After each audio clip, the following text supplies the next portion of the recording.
En este caso, tomé para hoy el primer texto, que es el de implicaciones para la justicia social de la apertura de las escuelas al entorno social. Si ustedes recuerdan, la maestra Lili les mandó un cuadrito con los dominios y ahí también les pone que el dominio, el 4 tiene que ver con esa vinculación con lo social, con la comunidad y demás. Entonces, este texto de Bellido es un texto pequeño. Aquí dice que de las páginas 10 a la 13, de ahí, bueno, entonces si nos vamos al texto original, yo me fui al texto original de implicaciones para la justicia social y cuando uno lo abre, déjenme, voy al texto.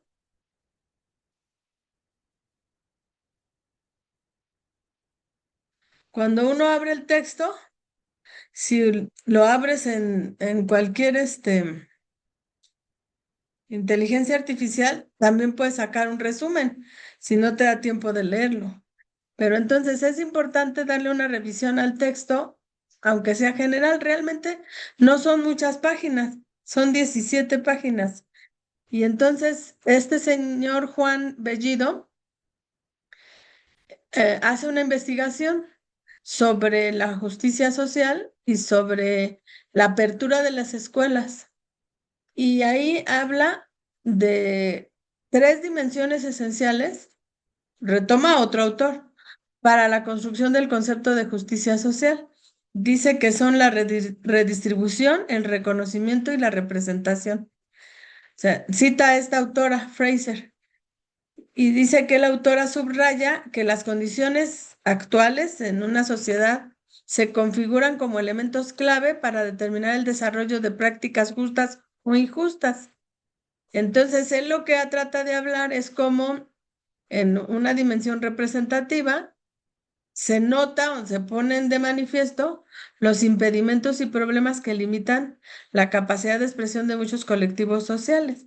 Y esto me llama mucho la atención con relación a lo que acaba de pasar con el calendario, porque, o sea, la forma en que las personas construimos nuestras ideas, nuestras nociones de lo que está bien y lo que está mal, de la justicia social, lo que es justo o injusto, se vio reflejada en este show del calendario, porque para mucha gente, que alguien a nivel del centro dijera, vamos a cortar el calendario, es algo que para ellos en su representación está bien, porque pues es la autoridad y es la que decide.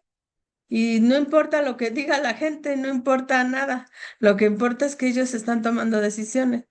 Y ahí estamos hablando de un asunto de dominio, incluso en nuestra forma de pensar y de ver las cosas. Ese dominio lo han ejercido por mucho tiempo quienes dirigen las políticas educativas. Entonces, este texto nos ayuda a entender un poco esa parte de cómo se hace la construcción de ese concepto de justicia social desde la idea de la representación. Y está muy interesante. Espérame un segundo porque creo que pasó lo del gas. Espera.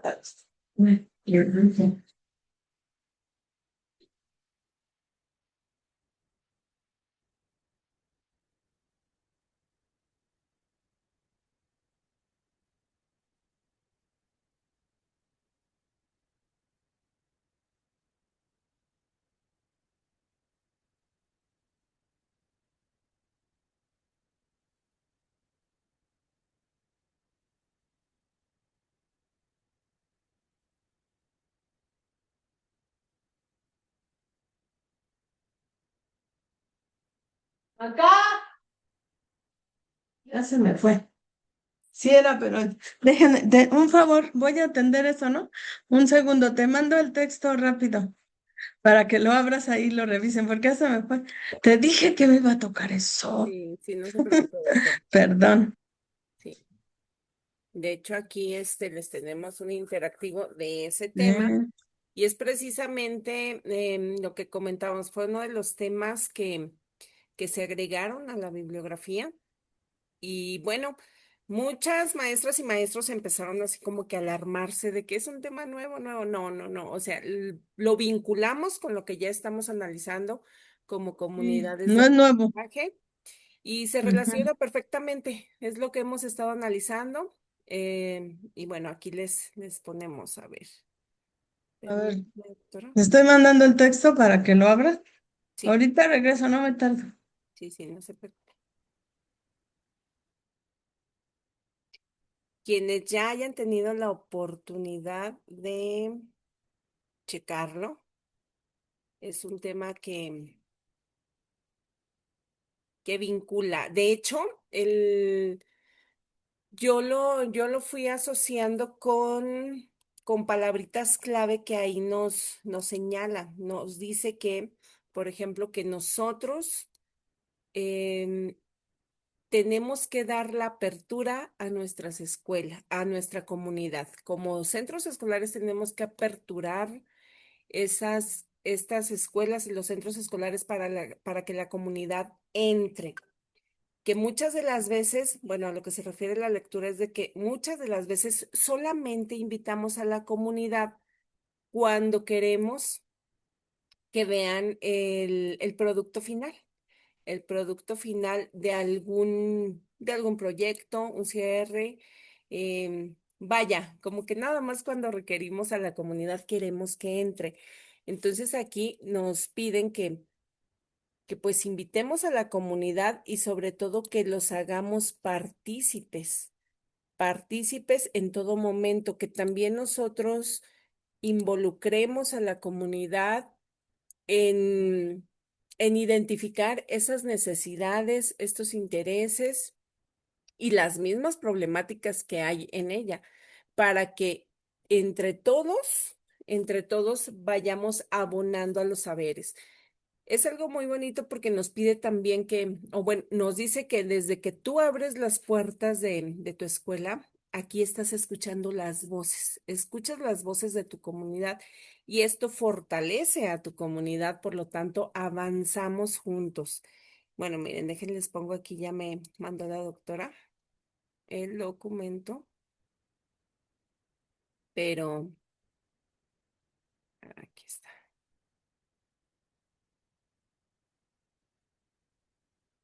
Ahí va, ahí va, ahí va, ahí va.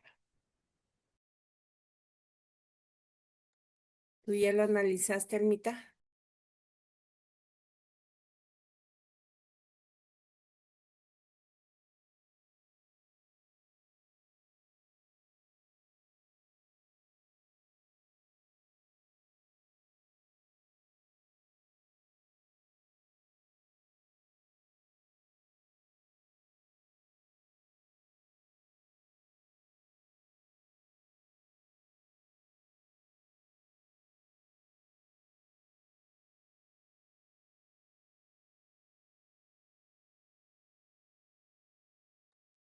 Ay, perdón, estoy hablando y tengo el micrófono apagado. Ok, bueno, miren, aquí les comparto. Este es el documento Implicaciones para la Justicia Social de la apertura de las escuelas al entorno social. Les comentaba que es importante, bueno, aquí nos remarca que debemos de abrir nuestras escuelas a la comunidad. Y al momento de que las abrimos aquí, se torna algo muy enriquecedor porque nos dice, tú desde el momento en que abres la escuela, la comunidad, estás escuchando a tu comunidad y tienes que involucrar a la comunidad tanto en los intereses, necesidades y problemáticas. Por lo tanto, la educación es responsabilidad de todo agente educativo, pero también de las familias. Y bueno, aquí nos dice que hay tres dimensiones esenciales, ¿sí? Para la construcción del concepto de justicia social, en el cual, miren, a ver, déjenme ver. Maestra, usted que está ahí, maestra Julie, ¿se alcanza a ver todo? Si no, déjenme le comparto. Sí, sí, sí se ve todo. Ok.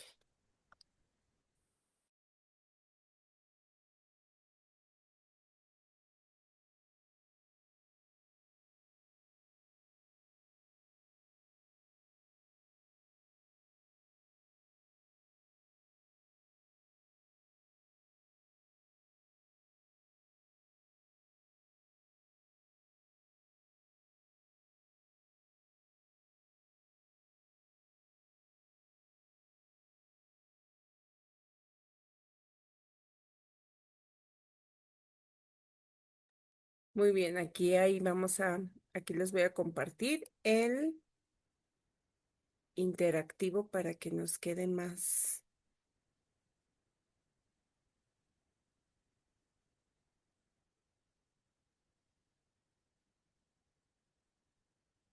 Bueno, igual aquí. Ahí va, maestra. Por favor, me confirma. Pero aquí está. Ahí está. Sí, ¿verdad? Todavía no aparece. Dice que ahí está, justicia social Justicia inicial. social. Ok, Ujú. muy bien. Bueno, entonces vamos iniciando. Y ustedes al momento de que vamos explorando este tema, se van a dar cuenta que es prácticamente lo que hacemos en nuestras aulas, en nuestras escuelas.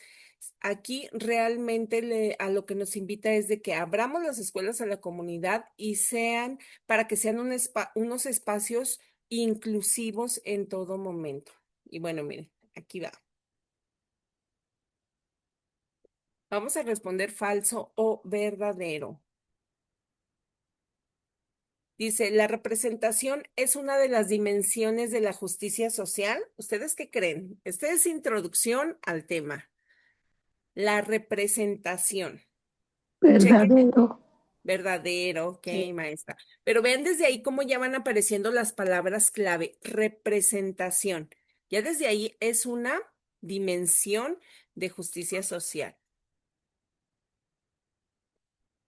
Dice, las interacciones sociales, emocionales y afectivas forman parte importante del proceso educativo. Verdadero.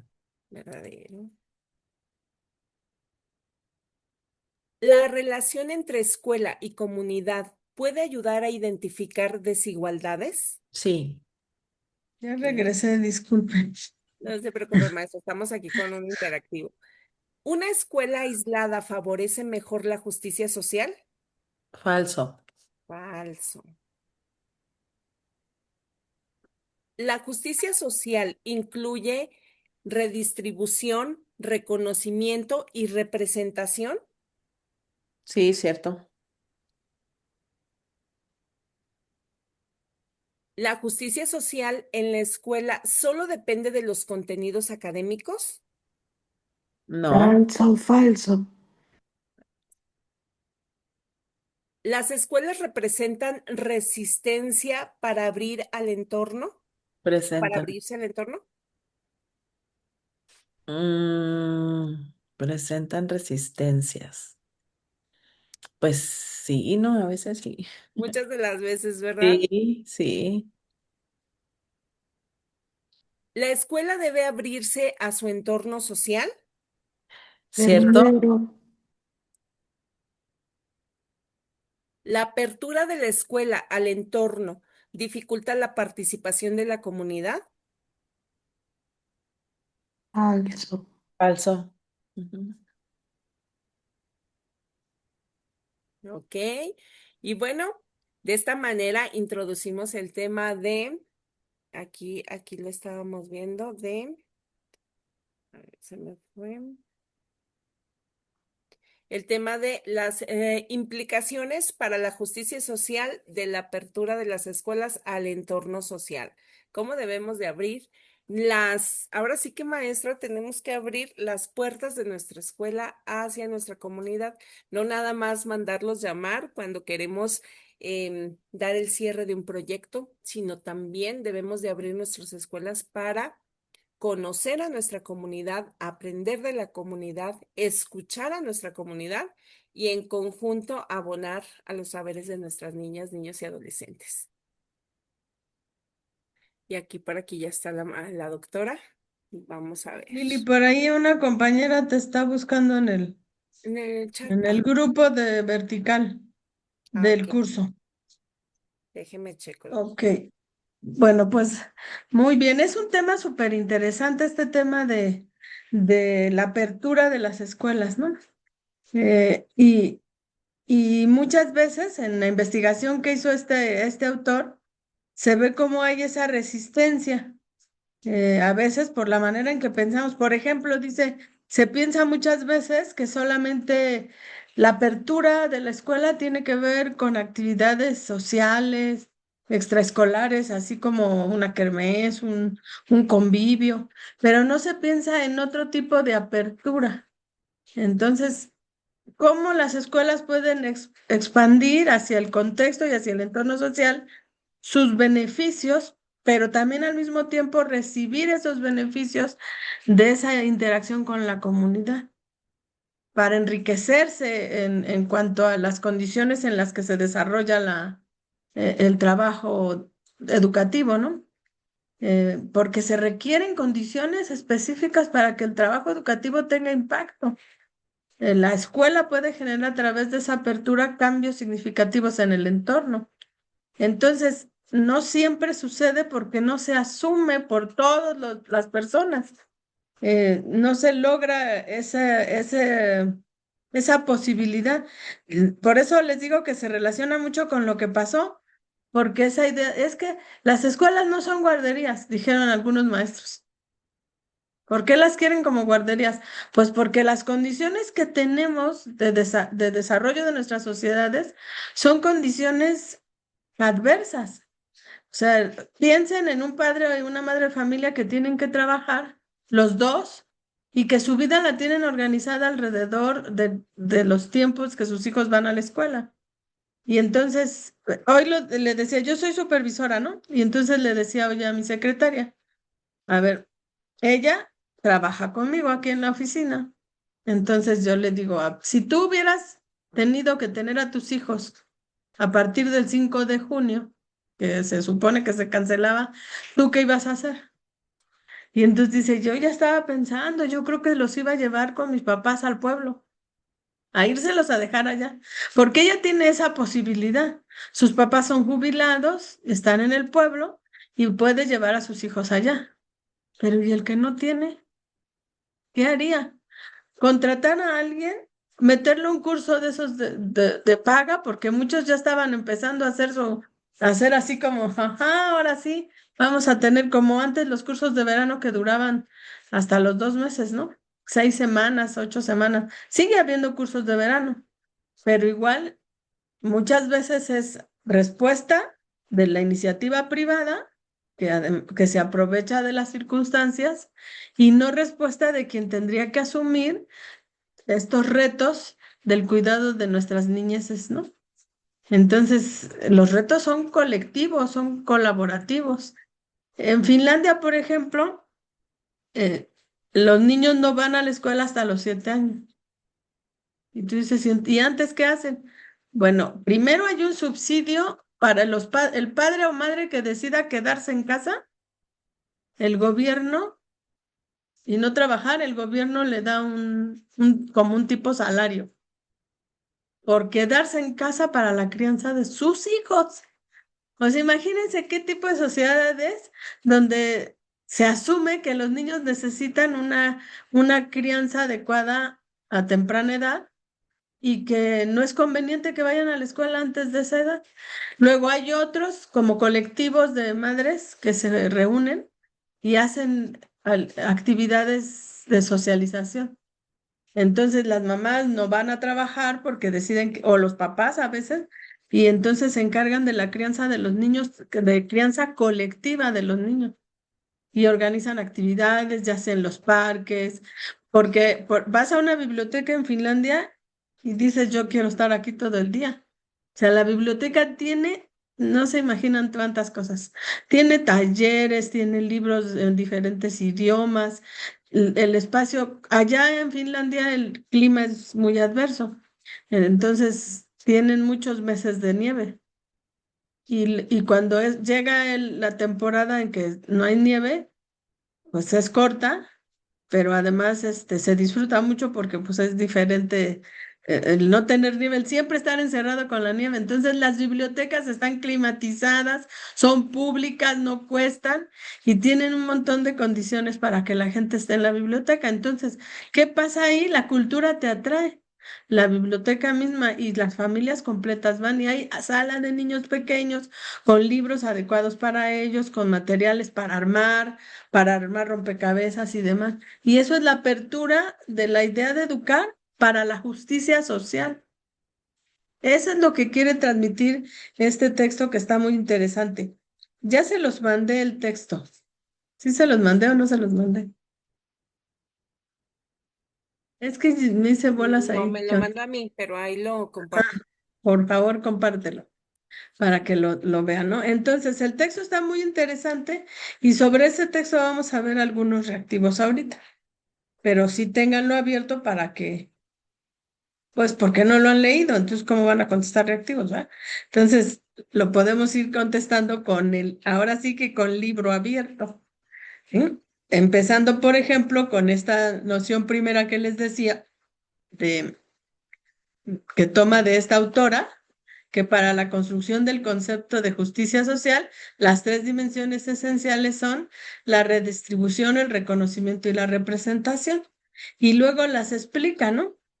O sea, en la dimensión representativa, lo que es la que les interesa en este artículo, dice que se ponen de manifiesto los impedimentos y problemas que limitan la capacidad de expresión de muchos colectivos sociales.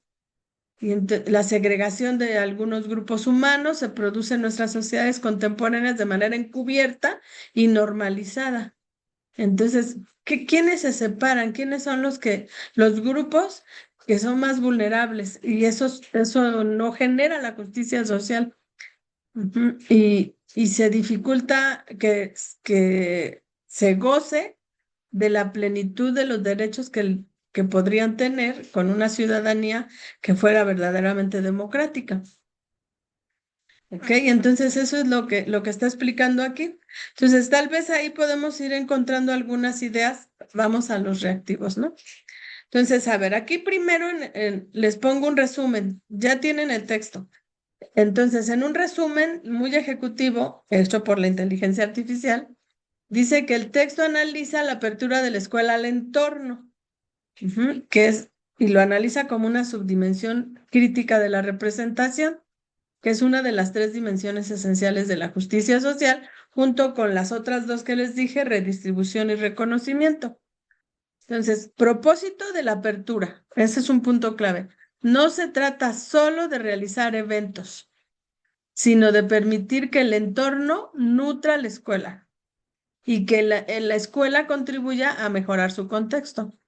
Lo que busca es romper ese aislamiento que llama atrincheramiento, que genera culturas escolares desvinculadas de la realidad social y que son de otro momento. Antes la escuela no estaba separada de la comunidad. Lo común era que estuviera puertas abiertas y que hubiera una interacción constante. Después construimos muros y esos muros, sobre pretexto del asunto de la delincuencia y demás, hasta bardas cada vez más altas y con estas púas a lo alto de las bardas para que la comunidad quede afuera.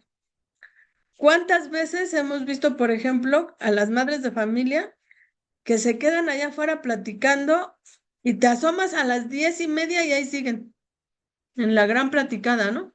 Muchas, las que no trabajan y que a veces son madres o son abuelas o tías y demás, ¿no? Y entonces eso lo vemos como un fenómeno que sucede ahí. Entonces, lo que dice el texto, la escuela abierta contribuye a la justicia social y tiene un impacto pedagógico porque enriquece el proceso de enseñanza-aprendizaje, porque prioriza las interacciones sociales y afectivas sobre los materiales o métodos y ayuda a prevenir el abandono académico. Ese es uno. Ahora, ¿qué barreras se detectan? De acuerdo al texto, muchos docentes ven la apertura como una carga laboral adicional o una pérdida de soberanía académica, porque vienen hasta verme cómo doy clase y a criticarme, dicen muchos maestros, ¿no? Entonces hay un temor a salir de la zona de confort que representa esa idea del aula controlada. Solo como un ejemplo, esa idea que tienen los maestros del aula controlada tiene que ver con eso de, es que no me dejan reprobar, es que cada vez hay menos autoridad para el docente. O sea, quieren tener la autoridad que les permite reprimir al estudiante, tenerlo sentado y reprobarlo o usar la evaluación como algo punitivo. si no me dejan reprobar, ¿cómo quieren que le haga? Pues, así, o sea, ¿cómo le tienes que hacer sin reprobar? Entonces, ser directivo y ser supervisor tiene grandes implicaciones para comprender todo esto en la toma de decisiones. Y ustedes aspiran a ser directivos o supervisores o jefes de sector, y entonces necesitan comprender estas nociones de manera diferente para poder contestar el examen y para poder después actuar como buenos directivos y buenos supervisores, ¿no? Entonces, también buscar redes de colaboración es otro aspecto importante con instituciones de la comunidad, por ejemplo, con el centro de salud para que nos venga a hacer una revisión de la salud bucal de los estudiantes o de la salud visual para ver quiénes necesitan lentes. Esa es una estrategia eficaz para gestionar la complejidad y la marginalidad. O sea, a veces los papás no se dan cuenta de que su hijo tiene el pie plano, las muelas picadas o que no ve, porque no es lo común llevar al hijo a ese tipo de revisiones. Lo llevan cuando tiene fiebre o le duele la panza, pero no para ver si tiene pie plano, si necesita zapato ortopédico o si necesita lentes. Se dan cuenta cuando el niño empieza a manifestar, a hacer los ojitos chiquitos porque no alcanza a ver, ¿no? A veces no tienen el esquema de vacunación completo, la alimentación que les dan para que sea rápido es más fácil un juguito y unas galletas, o un mamut o de esas cosas que les dan, que hacerles una comida saludable. Entonces, la vinculación de la escuela con la comunidad, pues es fundamental para lograr nuestros propósitos. Hablamos mucho de vida saludable, pero no ayudamos a la familia a construir esa vida saludable, ¿no? Entonces, de eso habla este texto. El texto aborda la apertura de la escuela al entorno como una subdimensión crítica de la representación. Ujú. También habla de la escuela como agente de cambio. Esa apertura, si se abrieran las escuelas, permitiría prácticas democráticas y equitativas que se proyectan hacia la ciudadanía para identificar desigualdades y detener esa reproducción de injusticias sociales. Por ejemplo, el papel de la mujer, ¿no? Cuestionar el papel de la mujer en la sociedad, desde la misma escuela, cuando a veces la escuela condiciona todo y replica situaciones que se normalizan en la vida cotidiana. El ejemplo que siempre pongo es cuando yo quise estudiar carpintería en la secundaria. Me dijeron que esa no era para niñas. Entonces, se normaliza por parte de la escuela que solamente hay actividades para niñas y actividades para niños. Y luego queremos que las niñas luchen por sus derechos porque son segregadas y ahí vienen los grupos feministas y todo ese rollo, ¿no? Entonces, también este vínculo mejora las condiciones humanas y sociales, enfatiza que el aprendizaje no se limita al aula porque el espacio exterior posee un potencial educacional, que la escuela también se considera como un espacio privilegiado para aprender hábitos de participación y convivencia. Y los niños ven cómo para tomar decisiones en la comunidad muchas veces no se les toma en cuenta, pero en la escuela tampoco. Entonces habría que ver cómo hacerle para que si se va a hacer una mejora en la escuela, se considere la participación de los alumnos y también de las familias para que las decisiones que se tomen sean decisiones colegiadas. Y las barreras detectadas dice que muchas veces lo que se ve es el temor que tienen los docentes a perder la soberanía académica y genera comportamientos evitativos y un atrinchoramiento institucional. Entonces, a partir de esa lectura, me falta otro pedacito del resumen aquí, arriba. También hay una crítica al modelo tradicional porque esta cultura de autosuficiencia burocrática y academicista que tenemos en la escuela, o sea, nosotros acá y ustedes allá, ¿no? Desconectada de las sociedades de la sociedad, pues también está ya caduca, ya no debería de ser. la burocracia para inscribirlos, se tiene que tener tales y tales documentos y, o sea, todo se hace como muy, como complicado, ¿no? Ahorita los procesos de preinscripción en febrero y que se me olvidó preinscribir a mi hijo y cómo le voy a hacer, ahora no tiene lugar. Entonces, y va creando toda una serie de división entre el mundo de la escuela y lo que es, y luego lo que estudia en la escuela, ¿eso para qué sirve? Pues porque lo tienes que saber. ¿Y por qué? Vi un TikTok de una niña como de 7 años que decía, bueno, y la sílaba tónica, ¿para qué me sirve, mamá? Le preguntó. Y la mamá le dijo, pues para que sepas en dónde va el acento. Y como, ¿para qué tengo que saber en dónde va el acento? Pues para que escribas bien. Oye, mamá, pero pues cuando vamos a comprar algo o cuando voy a algún lugar no ando viendo la sílaba tónica ni diciendo esta es la sílaba tónica. Entonces, la niña cuestionaba eso y sí lo tenemos que pensar. Sí tiene que ver con nuestra vida, la sílaba tónica, con cómo comunicarnos y demás, pero como lo vemos como algo, un tema de escuela, pues no lo conectamos con la vida cotidiana y entonces la mamá no sabe explicarle a la niña por qué la sílaba tónica es importante. Y entonces ella estaba en ese cuestionamiento.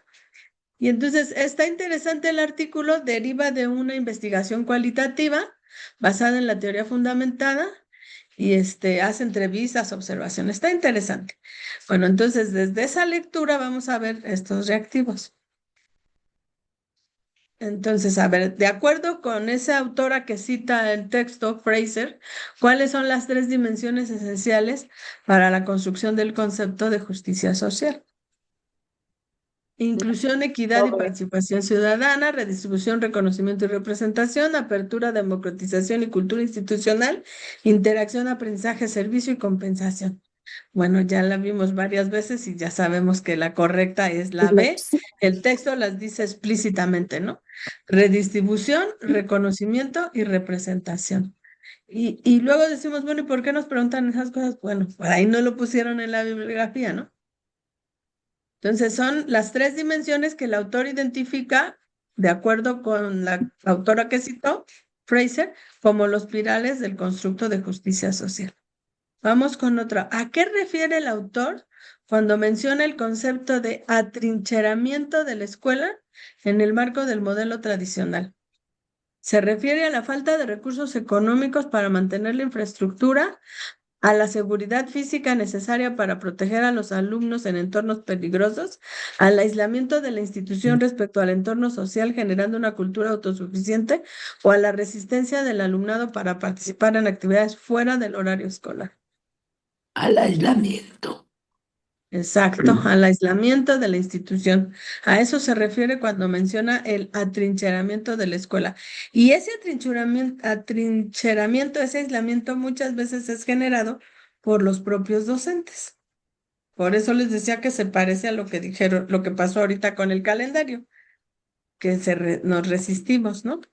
El atrincheramiento es el encapsulamiento de la escuela dentro de sí misma, desvinculándose de su contexto. Muchos maestros dicen, es que los padres de lejitos, porque entre más los dejes, más se meten. Y entonces hay una visión de la escuela como algo que debe estar alejado de esa mirada de los padres, porque ellos no tienen por qué opinar en asuntos pedagógicos. Eso dicen los maestros y eso genera el atrincheramiento. Ok, vamos con otra. Un director de un centro educativo ubicado en una zona de alta marginación desea implementar la apertura al entorno para reducir la injusticia social. ¿Qué acción es congruente con una apertura sustantiva según el documento? Y tenemos 4 respuestas. Déjenme ver la cuarta. Aquí está.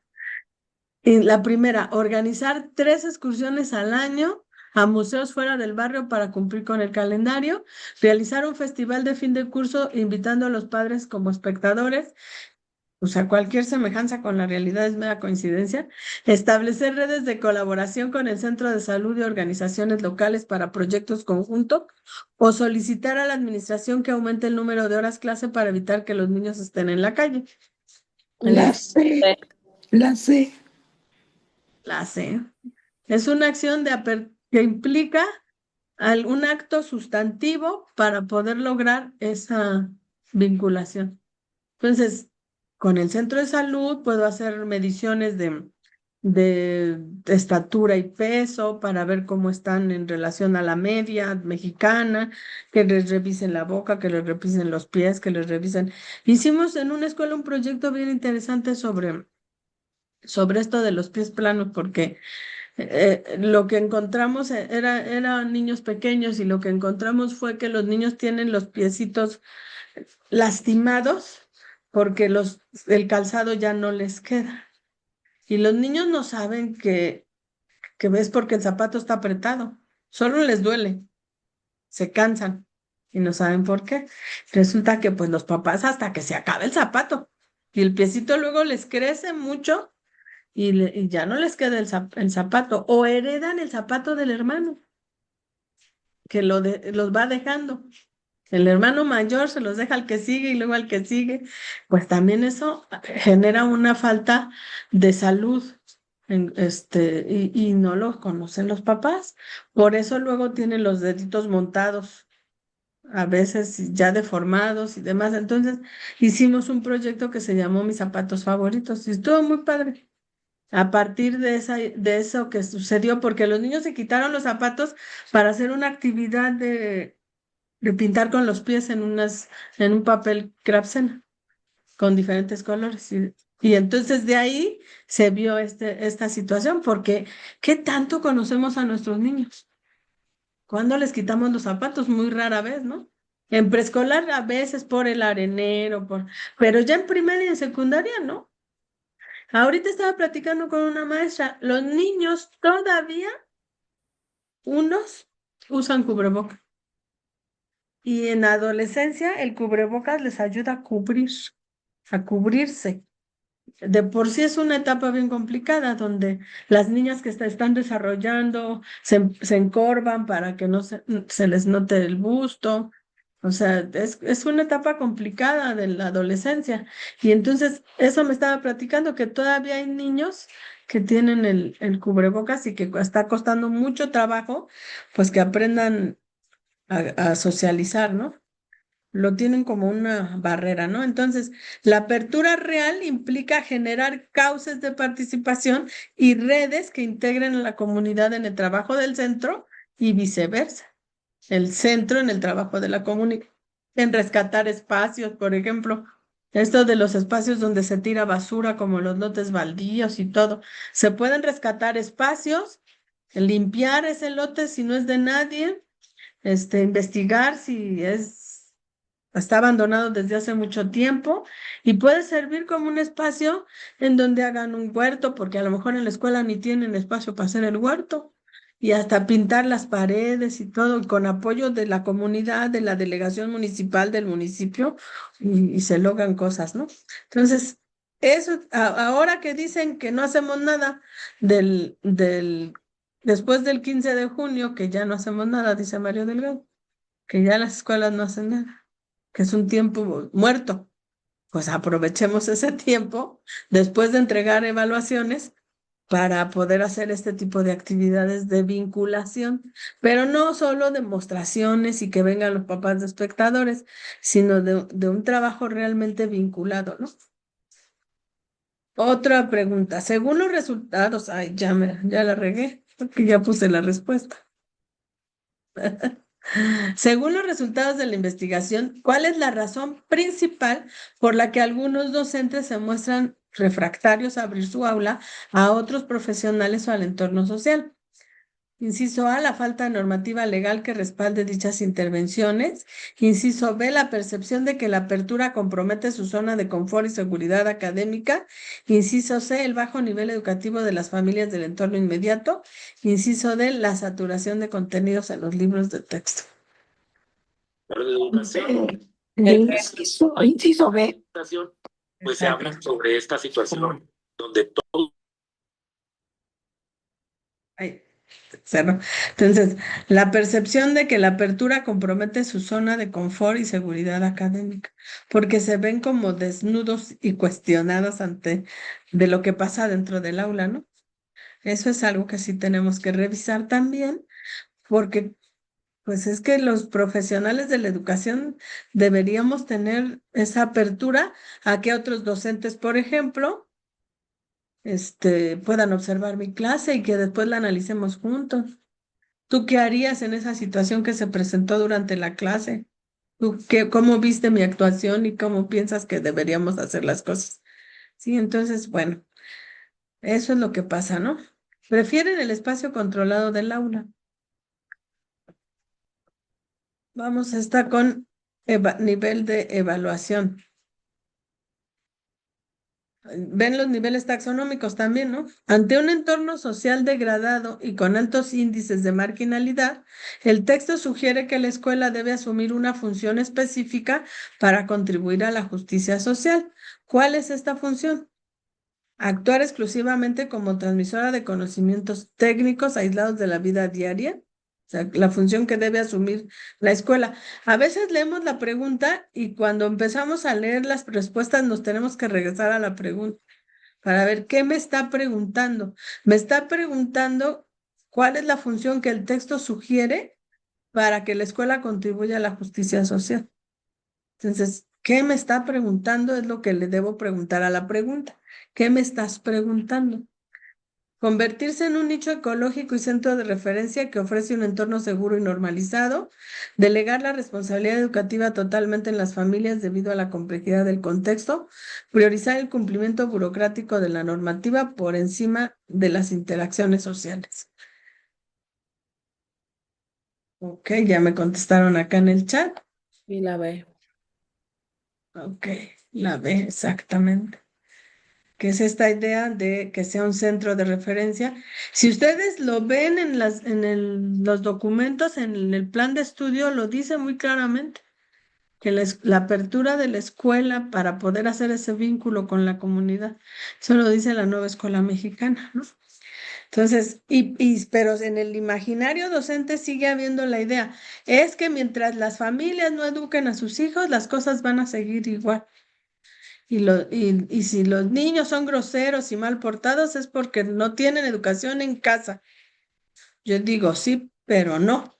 Sí, por una parte, pero no porque no solo le toca a la familia, nos toca a todos. La escuela también le toca esa parte, los medios, el gobierno, con políticas adecuadas para que se logre pues todo eso que se requiere de una formación integral en los estudiantes. Ujú. Entonces, la escuela se articula como punto seguro y una institución potente que ayuda a normalizar contextos problemáticos y compensar deficiencias sociales. Ok.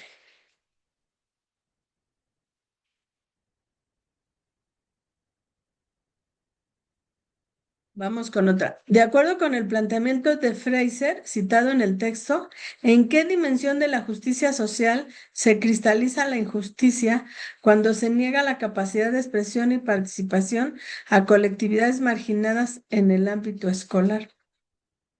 Sí, eso está en La el texto. representación, ¿no? Fue la que vimos. Ajá, eso está en el texto aquí. Sí, así dice que hay segregación de los grupos vulnerables, algo así. Así es. Aquí dice, la dimensión representativa limita la capacidad de expresión de muchos colectivos sociales, contribuyendo a la consolidación de la injusticia social. La segregación de esos grupos se produce en nuestras sociedades contemporáneas de manera encubierta y aparentemente normalizada. Ujú. Ok, eso es lo que dice el texto. Entonces, la respuesta es la representación. Ah, ajá, ahí está. Ya, la respuesta correcta. Vamos con la otra. Propósito de la apertura escolar. Según el autor, ¿cuál es el beneficio principal de que la escuela se proyecte hacia el entorno social y colabore con la comunidad? aumentar la matrícula y el prestigio institucional, delegar la responsabilidad educativa a los padres de familia, contribuir al reconocimiento de grupos marginados y reducir las injusticias, o cumplir con los ritos y símbolos de la cultura tradicional. Es la C. La C, ok. Nos ponen muy fáciles estas, la música no hace eso. Nos las pone más difíciles. Ok. Efectivamente es la C, porque la escuela tiene que contribuir a ese reconocimiento. Entonces, imagínense una escuela que el 8 de marzo deja pasar el día así nomás, sin analizar qué está pasando en diferentes lugares del mundo, con las marchas que se organizan, con el movimiento feminista. ¿Por qué? En su casa los niños escuchan al papá que dice, ay, esas feminazis ya hicieron destrozos. Se queda nomás con esa idea de la crítica, no sabe qué es feminazi, ni tiene idea de nada, pero se queda con la idea de que eso que está pasando ahí está mal. Y no le damos chance de analizar absolutamente nada. Y su familia, pues, no se va a ocupar de eso, ¿verdad? ¿Por qué? Pues, están en su dinámica de la vida cotidiana de trabajo, y entonces dicen las cosas así nomás. Otro grupo marginado es el de la comunidad LGTB y más, LGTBQQ y más, y no sé qué, porque no me sé las siglas, pero también es un grupo marginado. Y también en casa lo que escuchan es despectivo hacia ese tipo de comunidad, expresiones despectivas, ¿no? Entonces, no hay reconocimiento de los grupos marginados y hay injusticia social. Y entonces la escuela no ayuda a eso. Si hubiera apertura a la sociedad, ayudaría. Entonces, es algo que como directivos y supervisores se tiene que valorar para poder asesorar adecuadamente a los colectivos escolares.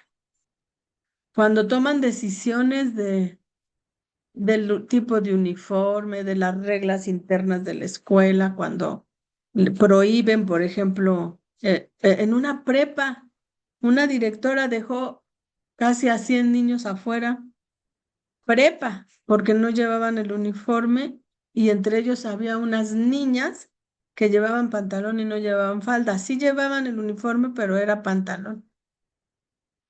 Prepa, o sea, jovencitos de 16, 17 años. Y los dejó afuera, hasta salió en los periódicos, porque dijo que la escuela tenía reglas y tenían que llevar el uniforme. Una de las jovencitas de 16 años interpuso con apoyo de sus papás una demanda y pidió un amparo para que un juez dictara una orden hacia la directora que le dijera que le permitiera usar pantalón. Imagínense a dónde llegan las cosas, por la negligencia y la intransigencia y por la actitud y por todo eso que luego tenemos, ¿no? Entonces, todo eso hay que analizarlo a la hora de ver los reactivos para poder, no lo que yo creo, porque yo puedo tener una idea acerca de cualquier cosa de la vida, puedo tener mis propias ideas, pero no voy a ir a la escuela a imponer mis ideas. El albañil que me hizo un presupuesto no quería hablar conmigo. Me decía, ¿cuándo vengo a hablar con su esposo para ponerme de acuerdo? Porque para él el que toma las decisiones él es el esposo. Y el albañil tiene su idea. Y no hay manera de hacerlo cambiar. Él así funciona en la vida y así está pensando. Entonces, si él así piensa, no me voy a poner a discutir con él y explicarle que soy divorciada y que no tengo esposo, ¿no? Y que la que toma las decisiones ahí soy yo y la que se gana el dinero soy yo. Esas cuestiones complican esa interacción con la comunidad. Si yo quiero imponer mis ideas, no voy a lograrlo. Lo que tengo que hacer es abordarlo desde este punto de vista de la justicia social, de la no segregación, de la irrupción el no cumplimiento de los derechos humanos. O sea, no dejar a la niña entrar con pantalón a la escuela está contra su derecho a la educación, porque no la está dejando entrar a la escuela, pero también está contra su derecho al desarrollo de la libre personalidad. Y es una jovencita. Entonces, si no se aborda así, como directivo estás incumpliendo. Y eso muchas veces no lo entendemos.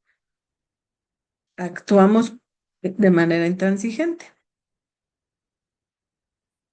Ok, esta no la leí, ¿verdad? Ya les estoy enseñando la respuesta. Perdón. Este dice que la apertura de los centros enriquece el proceso educativo.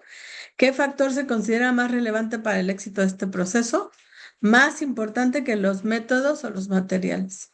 Y pues aquí son las interacciones sociales, emocionales, afectivas entre los agentes involucrados. Entonces se habla mucho de preparar a los maestros, que dominen su materia, que den buenas clases, pero las interacciones sociales, emocionales y afectivas pesan mucho más, son más relevantes para lograr enriquecer el proceso educativo. Y el maestro que saca al alumno de su clase porque no trajo material, con una actitud además, si te sales y lo corre, el que no, hoy salió otra noticia, un niño apuñaló, es de prepa, a un maestro de artes porque no le recibió los trabajos atrasados. Y sí lo hirió fuerte. Entonces, igual, o sea, el- está mal la actitud del niño. Está mal. También otro señor que llegó a amenazar con un arma a los niños, irrumpió en el aula, interrumpe a la maestra y les dice a todos los niños, y vengo a decirles que mi hijo no está solo y cualquiera que le vuelva a hacer bullying, se las va a ver conmigo allá afuera, lo voy a esperar. Porque dice que ya muchas cosas que estaban pasando con el hijo y que la escuela no estaba haciendo nada. Entonces, pues mal el papá, ¿no? Pero mal también la escuela de no haber estado haciendo nada. Y si ya parece que le dijo, que les muestre, maestra, lo que le hicieron ayer y traía unas marcas de lo que le habían hecho los compañeros, ¿no? Entonces, el papá actuó mal, sí, por llegar a amenazar a los niños, pero también, o sea, hay una serie de factores que hacen esas fuerzas adversas, porque no nada más es el papá que actuó mal, sino también la escuela que no está respondiendo a no darse ni siquiera cuenta de lo que estaba pasando dentro de la escuela, ¿no? Entonces, sí, es mucho más importante esto, fíjense, que los métodos o materiales empleados. Y parece que nos ocupamos más de los métodos y materiales empleados. ¿Qué riesgos tiene el aislamiento institucional? ¿Qué consecuencia identifica en el texto respecto al atrincheramiento de la escuela dentro de sí misma y la generación de esa cultura autosuficiente? ¿Qué consecuencia, qué puede generar? Formación de ciudadanos libres, críticos y responsables, fortalecer la identidad comunitaria, crear un ente burocrático incapaz de responder a las necesidades de la sociedad actual o el aumento de la soberanía académica sin afectar el aprendizaje de los alumnos. O sea, si la escuela se atrinchera, qué consecuencias identifican?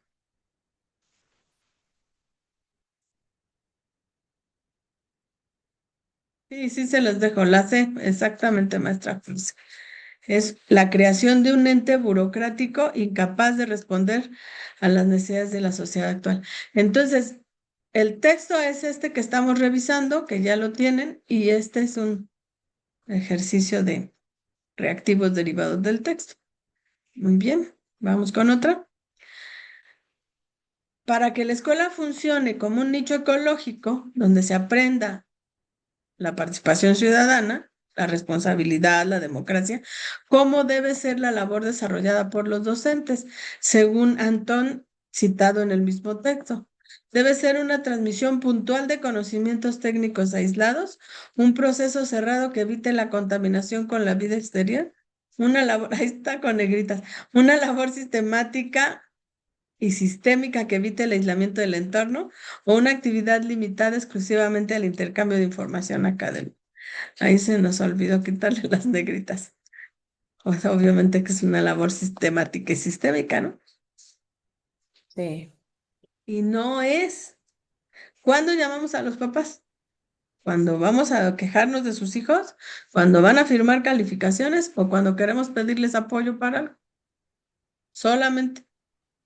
Entonces, no es una labor sistemática y sistémica. Y ya acabamos. Ya acabamos este tema. Entonces, les comparto esa. Vamos a seguir con otro más. Sí. Iniciamos con otro tema y van a ingresar los compañeros de admisión horizontal porque es para ellos también. Doctora, por ahí varios traían inquietud del reactivo que se filtró. En lo El que reactivo. ingresa Ah, a algo ver, ponles más. el reactivo que se filtró. Está bueno ese. A ver, pónselos. Déjemelo. Mientras entran los otros. Sí. Miren, aquí les va. ¿Cómo ves, Almita? Mira. Mira, todo lo que escurre es miel, así que eso nos va a servir mucho. Sí, bueno, ok. Es un reactivo filtrado. Sí. A ver. Nada más que Ahí va. acuérdense que nada más en vanguardia sabemos estas cosas. A ver, Almita. Ok, a ver, ahí va. Nos va. Ya les mando ya el resumen y los reactivos que ahorita vimos. Sí. Sí, por mientras aquí Almita y yo compartimos el reactivo. A ver, Almita, exclusivo. Ándale, exclusivo para vanguardia educativa. Fíjense, dice, durante una reunión nacional, las y los secretarios de educación de distintas entidades federativas debaten la posibilidad de adelantar el cierre del ciclo escolar argumentando que, chis, ¿nos resuena lo que está pasando? Argumentando que, argumentando que las altas temperaturas afectan las actividades escolares. Después del 15 de julio, el alumnado ya no realiza actividades relevantes y el Mundial de Fútbol provocará ausentismo e interrupciones en las clases. En la discusión, una autoridad educativa señala que cualquier decisión debe apegarse al principio de interés superior de las niñas, de la niñez, establecido en la Ley General de Derecho de Niñas, Niñas y Adolescentes. ¿Cuál de las siguientes posturas es congruente con dicho principio? A. Es válido cerrar el ciclo escolar antes si la mayoría de las entidades coincide en que las condiciones climáticas y el contexto del mundial pueden afectar la asistencia y el aprovechamiento. Lo importante es garantizar que se cumpla con el calendario mínimo establecido. B. Antes de tomar una determinación, las autoridades deben analizar de manera integral los posibles efectos que tendría en niñas, niños y adolescentes concluir anticipadamente el ciclo escolar, considerando su desarrollo académico, emocional, social y de protección, así como las alternativas para atender los problemas planteados sin afectar su derecho a la educación.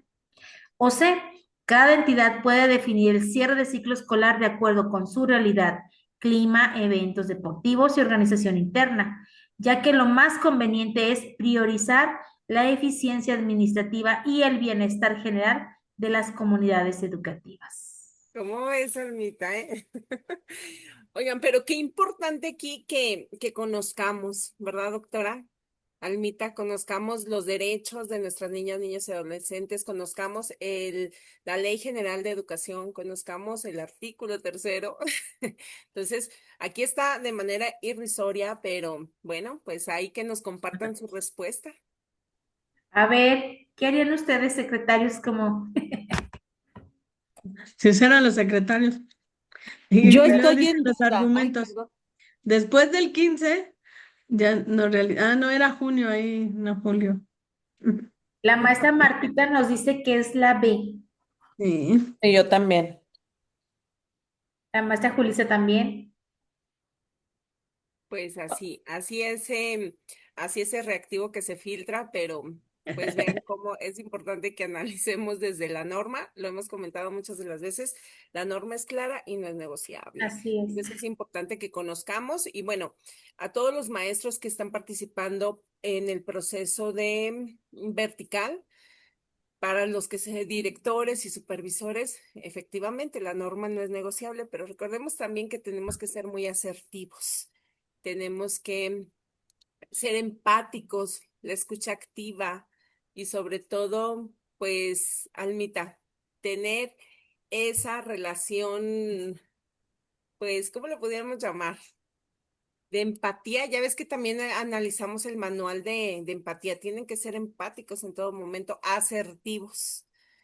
Y bueno, pues aquí este reactivo. Y este Continuamos. reactivo es de la Ley General de los Derechos de Niñas, Niños y Adolescentes, que es de los primeros que tuvimos que haber estudiado, Así junto con el es. artículo tercero y la Ley General de Educación.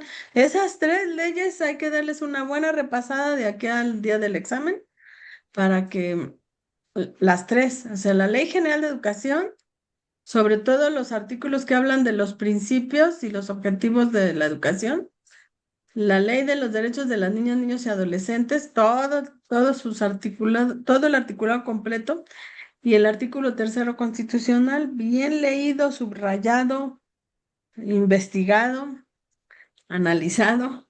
¿Por qué investigado? Porque hay palabras que luego ahí no nos suenan conocidas y hay que investigarlas, ¿no? Para ver qué significa esto, ¿no? Por ejemplo, cuando hablamos de laicidad, o sea, ajeno a cualquier doctrina religiosa, la educación pública en México es laica, pública, gratuita y obligatoria. Entonces, sí hay en México educación privada, pero esa educación privada se tiene que sujetar a algunos de estos lineamientos y, por ejemplo, el de la laicidad no aplica, porque los padres pueden elegir pagar por el servicio educativo en una escuela que sea afín a su religión. Y eso es válido. Y ahí rezan, oran o hacen rituales y los padres están de acuerdo en que se haga. O, por ejemplo, el tipo de vestimenta que llevan, o que sea de solo niñas o solo niños, o sea, ese tipo de cuestiones que en la educación pública no es. Entonces, eso es todo, hay que entenderlo bajo la norma. Muy bien, voy a poner entonces otros reactivos derivados de esta misma ley. Y no, pues no es un reactivo filtrado, es un reactivo que se inventaron a partir de lo que estaba sucediendo en el momento. Vamos con reactivos de esta Ley General de Niñas, Niños, Adolescentes. Sobre todo los artículos 71 al 101. Hay que revisarlos puntualmente y pueden preguntarles de estos reactivos a cualquiera de las promociones. Admisión, horizontal, horas adicionales o vertical. ¿Ok? Un grupo de estudiantes de sexto grado solicita al director, no vamos a decir ahorita las respuestas, al final les pongo la clave para que se califiquen. Un grupo de estudiantes de sexto grado solicita al director formar un club de debate y ecología para sesionar durante el recreo. ¿Qué acción debe tomar el directivo con base en el artículo 75 de esa ley? Negar la petición por seguridad, ya que los alumnos no deben agruparse sin supervisión docente directa, autorizar la formación del club respetando su derecho a asociarse y reunirse con fines lícitos, o condicionar el permiso a que el club sea coordinado obligatoriamente por un padre de familia. Y aquí dice que van a sesionar durante el recreo. Me recuerda a la película de la Sociedad de los Poetas Muertos. Súper interesante esa película.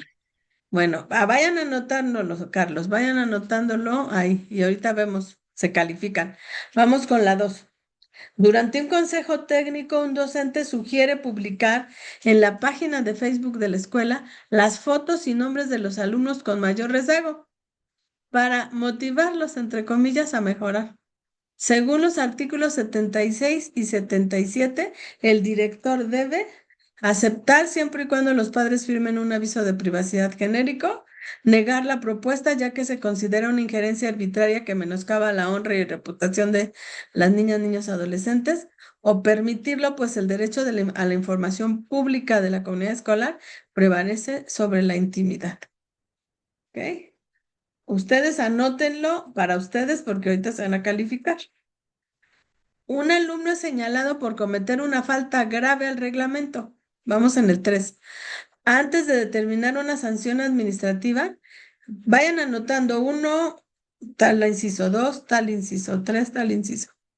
Antes de determinar una sanción administrativa, el director debe garantizar que el alumno sea escuchado y su opinión sea tomada en cuenta. ¿Qué principio sustenta esta acción? Antes de determinar la sanción, garantizar que el alumno sea escuchado y su opinión tomada en cuenta. ¿Ok? Cometió una falta grave. Ok.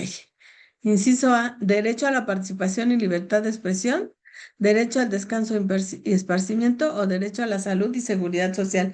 Y pues ahí están los artículos para que les den una repasada, el 71, el 60 y el 50. Número 4. La escuela recibe una solicitud de una revista local para entrevistar a un niño que sufrió violencia familiar. El director sabe que según el artículo 80, para que esto proceda, se requiere solo el permiso verbal del docente frente al grupo, el consentimiento informado de quienes ejercen la parte potestad y la opinión del menor, o únicamente la autorización del DIF municipal sin consultar a los padres. Número 5. En un caso de presunto acoso escolar, el director decide suspender definitivamente a un alumno sin permitirle presentar pruebas en su defensa. ¿Qué artículo de la Ley General de los Derechos de Niñas, Niñas y Adolescentes se está vulnerando? Artículo 87, acceso a las tecnologías de la información. 82, derecho a la seguridad jurídica y al debido proceso. Y 74, derecho a la libertad de conciencia.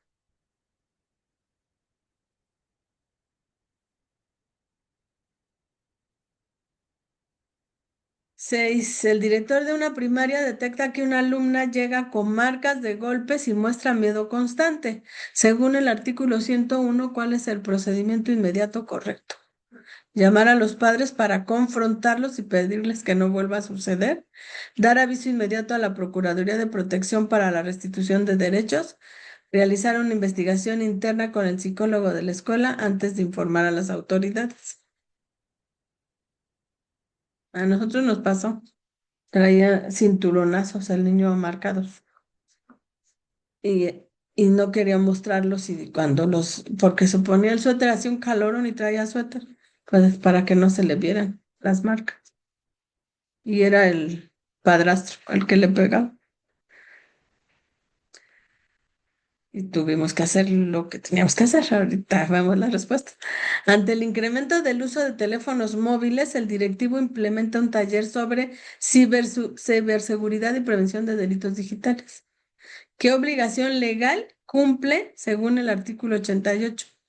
Promover el uso responsable y seguro de las TIC para proteger a niños, niñas y adolescentes. Prohibir el uso de la tecnología para evitar distracciones en el aula. Sancionar a los alumnos que utilicen dispositivos electrónicos sin permiso. Por ahí andan ya queriendo poner leyes para prohibir. Y pues también es un derecho. Pero bueno. En una asamblea escolar se discute el cambio de uniforme. Un grupo de adolescentes de secundaria manifiesta su desacuerdo con el diseño propuesto. Yo siempre les digo eso. ¿Qué tiene? Yo sí estoy de acuerdo con que haya uniforme, pero ¿por qué tiene que ser feo? Digo yo. Y es feo. Yo nunca he visto uno bonito en ninguna escuela. Cuadrados, con colores El de mi nieta es amarillo, el del kinder. Amarillo canario. No le gusta a nadie, pero se lo tienen que poner. Díganme ustedes si estamos mal. Ok, entonces, un grupo de adolescentes manifiesta su desacuerdo con el diseño propuesto. ¿Qué debe hacer el directivo? ¿Ignorar los comentarios por ser menores de edad y priorizar la decisión de los padres?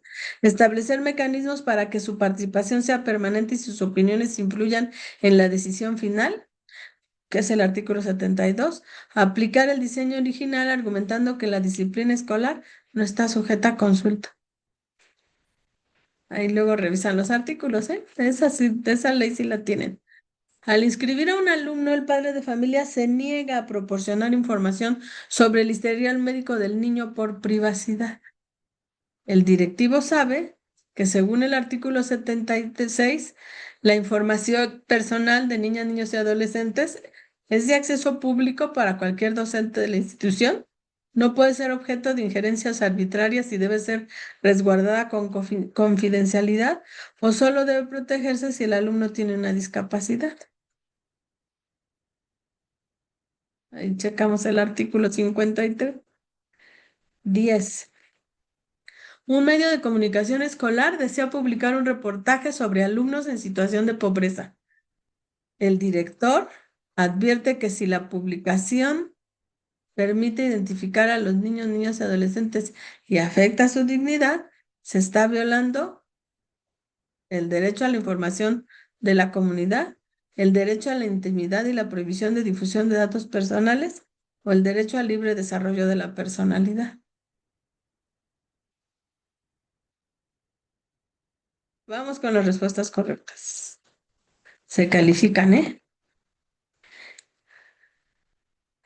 La 1 es la B, la 2 es la B, la 3 es la A, la 4 es la B.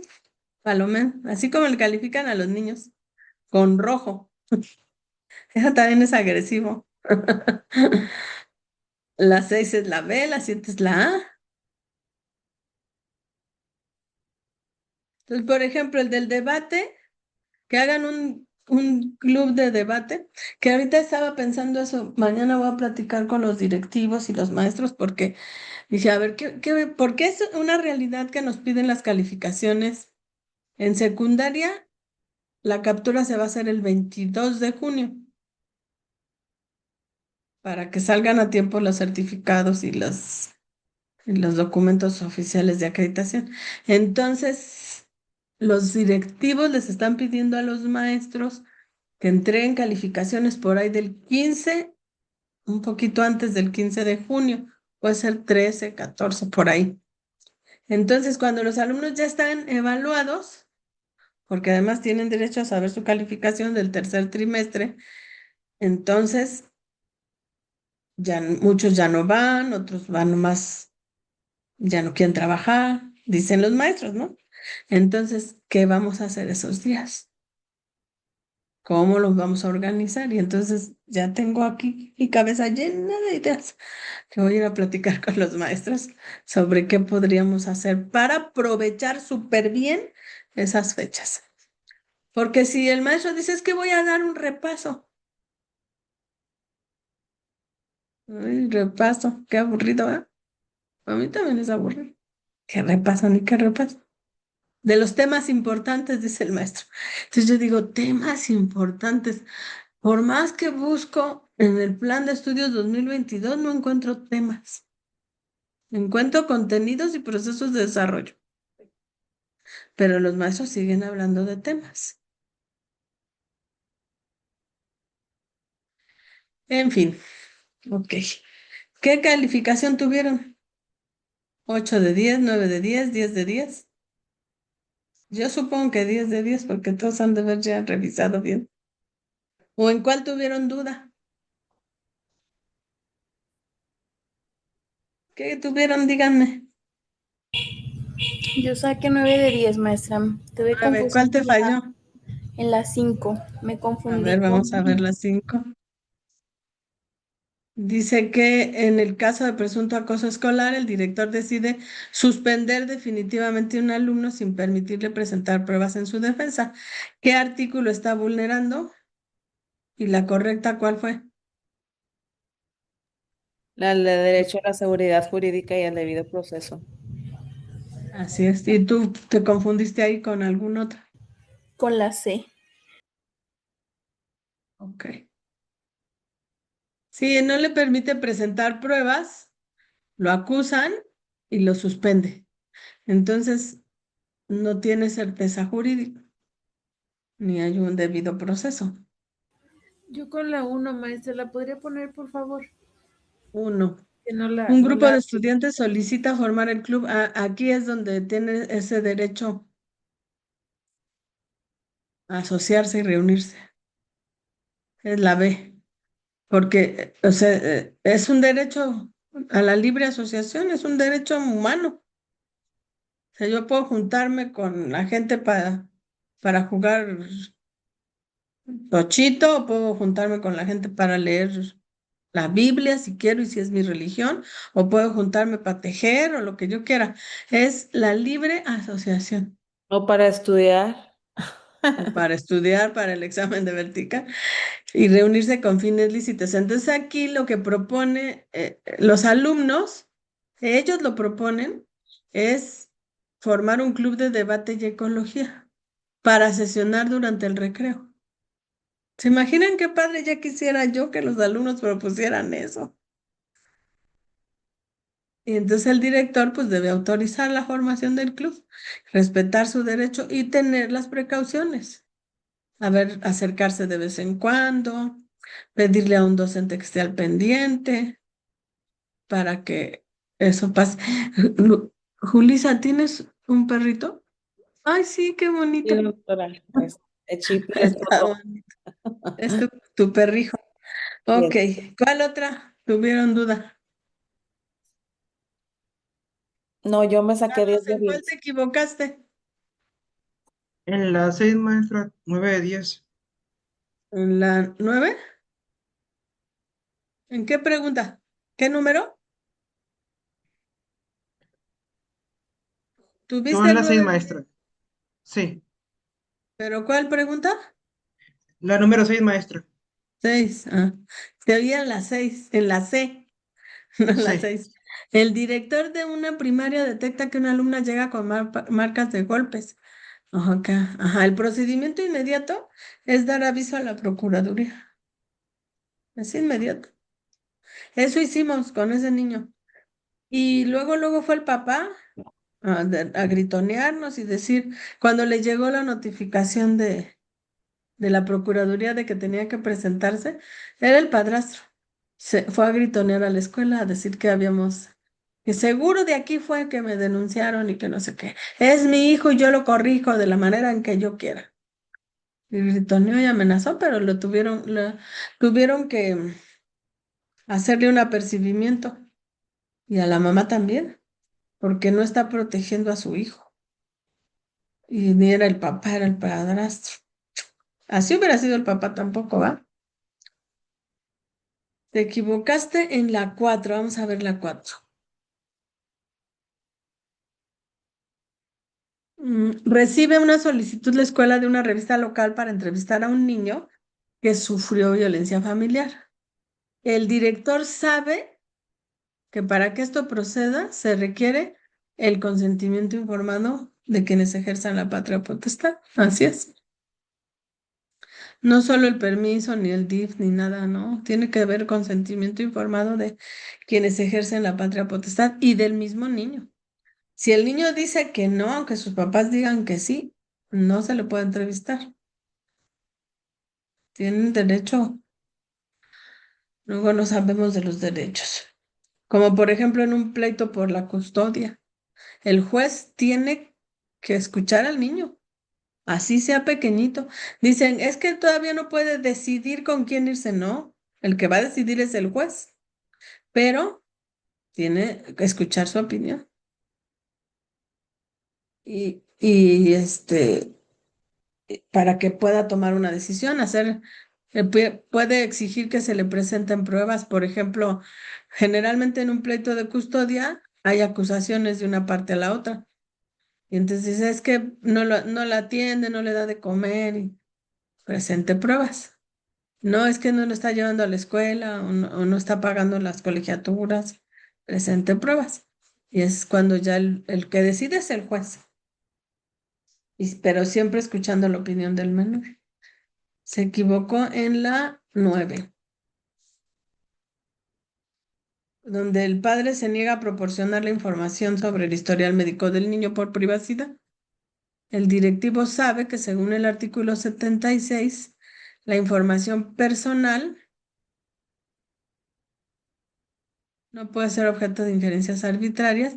El directivo sabe que debe ser resguardada en confidencialidad y le debe hacer saber eso al padre, que necesita la información, pero que va a ser resguardada con confidencialidad. Asegurarle al padre, pues, que los docentes no van a tener acceso, sino solamente bajo confidencialidad, y el director lo que tiene que hacer son las recomendaciones, pues es por el bien del menor. Entonces, por eso sí debemos presentar la información. Ok, ¿cuál otra se equivocaron? Ya vea. Sí, claro que sí. Entonces ya les compartí las otras y el texto del otro, ahora les comparto estas.